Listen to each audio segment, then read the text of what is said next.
man, my knees hurt. Boy, shit. Anyway, getting to it. Getting to it. All right, these are my David Blaine decks. As you guys know, I reviewed these, all of these actually, or well, all but one. But yeah, you guys be tearing me apart, man. I ain't tearing David Blaine apart, man. I love David. Stop criticizing my shit. Why is this not? Come on, man. There we go. Kinda. Why is this not? Hold on, guys. Let's see here. Focus. There we go. That better? Yeah. Sorry. Raw and uncut, people. The gold split spades decks. First split spade deck I ever owned, and it's the gold Lux one. Love it.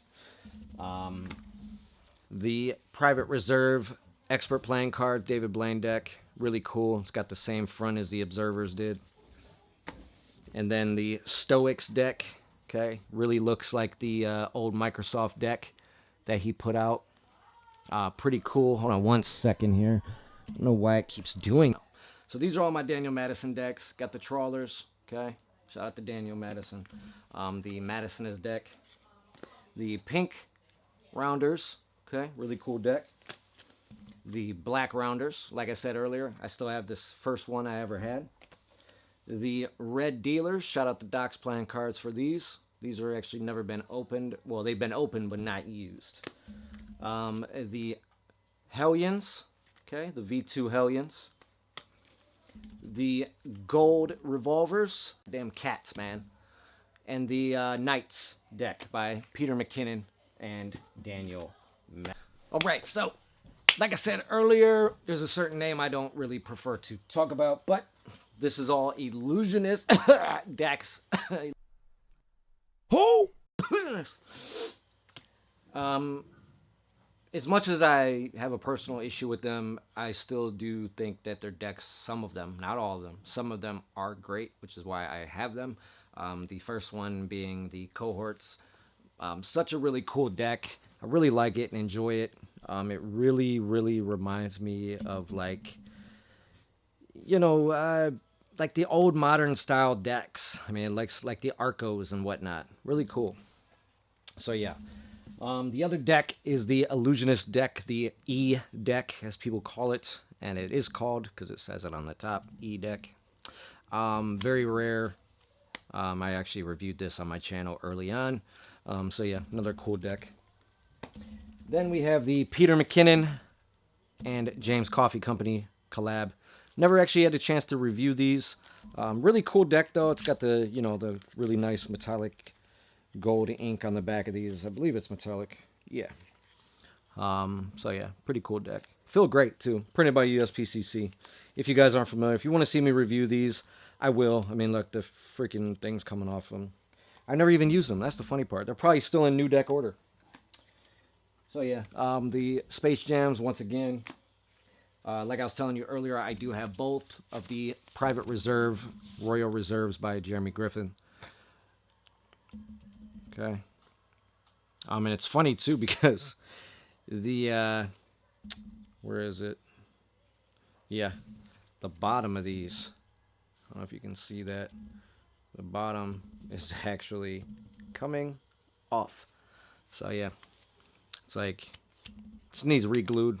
But yeah, he actually put these out with Illusionist as well, so that's why they're in the Illusionist pile. And it's funny because a lot of people think that it's something different, but here's the thing. They're both marked, and it's the exact same deck. The only difference is the tux. That's it. So if you guys are wondering and you want to, you know, you already have this one, but you want to get this one and don't know if you want to pull the trigger on it, don't worry about it. Or just go to Illusionist. Last time I seen they had them for like 20 bucks. But if you can't get them for 20, don't break the wallet or the bank trying to get it, because like I said, it is the exact same deck to a T in this one as this one. So yeah, that's it.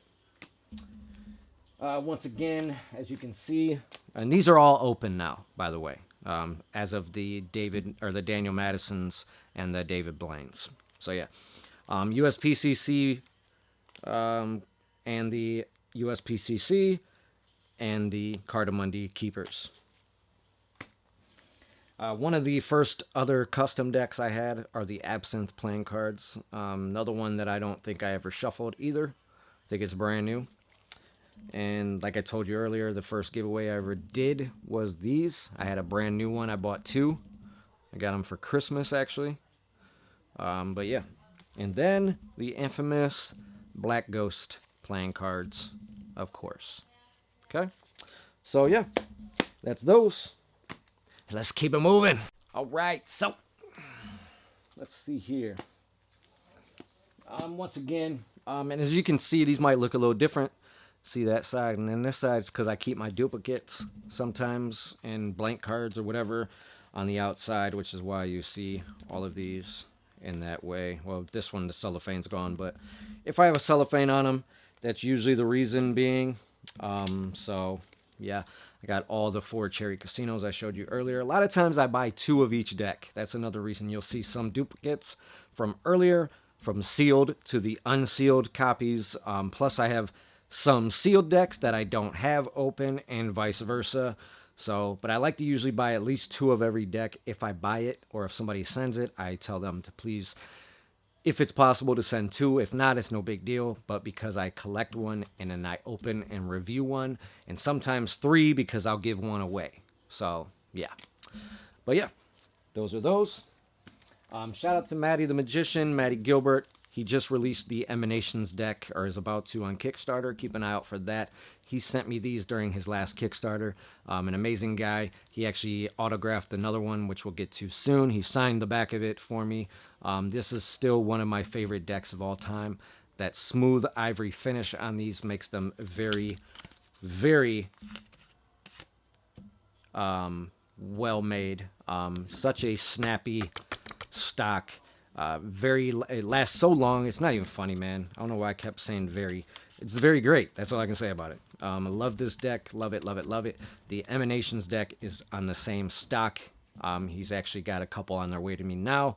So shout out to Maddie Gilbert. Love you, brother. The next ones are the open deck of Arcos. Like I said, I like to buy duplicates so I can review one. Another great deck for a decent price. These are like $7-8. You can get them anywhere. Amazon, eBay. You can get them on Aristocrat's site, I believe, still. These are the banknotes, 727s, or what is it, 797? What are these? I think the 798s or something like that. I don't know. I forget the name of them exactly. But yeah, love these decks. Gold Seal, Q1 deck. Means the highest of quality control was put into these. Such a great deck. I mean, look at that back design, man. Oh, it's so beautiful. Love it. Another one of my favorite decks are the Les Meliers decks. Okay, these are by Pure Imagination Projects. Same guys that did the Cherry Casinos, Derek McKee and whatnot. Love these decks. These are based on the Trip to the Moon movie by George Méliès. And yeah, you got the Conquests or the Eclipse Red and the Conquest Blau Edition, and the Silver and White. Love them. And they both come in Pneumatica stack too, by the way, which is cool as hell. And then the Chris Ramsey. I got the V1 first playing cards that I spoke of earlier. These are open. Okay, love them. And then we have the V1 Chris Ramsey Memento Moris, and then the new Memento Moris from whatchamacallit, from Murphy's. So yeah, shout out to Hocus Pocus Magic for sending these out and allowing me to have these. Hocus Pocus has everything you need for your magics, your cardistries, your protective needs for any cards, anything, you name it, they have it. Love the people. Max at Hocus Pocus is just an amazing guy, man. They're such great people. I owe them a lot. So shout out to them at Hocus Pocus Magic. I'll leave everything below. You guys can check them out. So yeah, let's keep it moving. All right, so let's get into this. So these are the Metalux Red and Blue. Once again, the open deck that I'm using for my review for the Reflections by Adam Borderline for the Fluid Untitled decks. Then we have the amazing V4 deck, the Elites by DMC, Drummond Money Coots. and Philip Smith.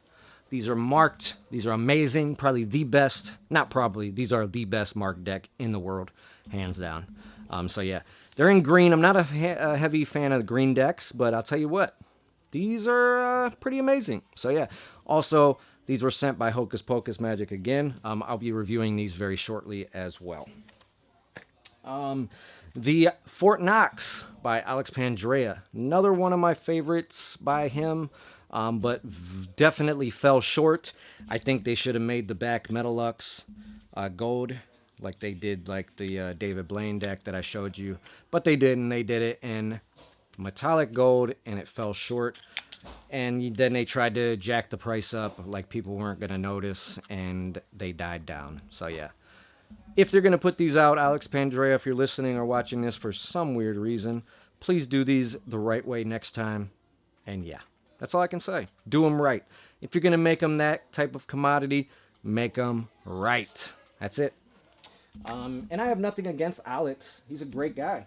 One of my favorite magicians. But unfortunately, the Knox already are lacking crushed stock. Traditionally cut, they're not. You know what I mean? There's so many elements that they're missing, and yet that's another one. You could have at least done that. Got him! Got him! No, I'm telling you, man. These are the Theory 11, which I'm yet to review as well. I actually have the review finished, but I'm wondering if I should even put it out, because the deck is nothing special. Once again, these decks he's doing are nothing special. They're decks, I mean, what, honestly, and this is not a shot at Alex or anybody involved in the Knox, or, you know, John at Theory 11, none of them. But, honestly, what, Alex, how many times are you going to do the same deck over again and throw a different name on it? You know what I mean? Like, seriously. This is the black freaking knock deck with just another border on it. I mean, honestly, look at this. That's all it is. It's got a little thin border. That is it. So yeah, period, dot, and comma. So yeah, that's that. And then, let's see here. And then we have the V3s again, like I told you earlier. The knockouts with the gold and the red. I don't know if you guys remember these. They made a big fuss about these with the gold metallic ink around the edges. Supposedly it's a lot more bolder now in the V2s. I don't know. I don't have them. I never will buy them. I don't like the knockouts because they're borderless. I'm not a fan of borderless decks or one-way designs that much. There's only like 2 or 3 decks that I like with one-way designs. Here's the first deck of knockouts I ever owned. Actually, this is the first deck of Knox, period, I ever owned. And these are the black knockouts. The Whispering Inks, or Inks, Whispering Imps Gamesters. These are actually printed by Expert, I believe, if I'm not mistaken. Pretty cool deck. Really cool for gameplay and poker, because it's got like the 4 indices and stuff. Pretty cool. So yeah, that's those on that.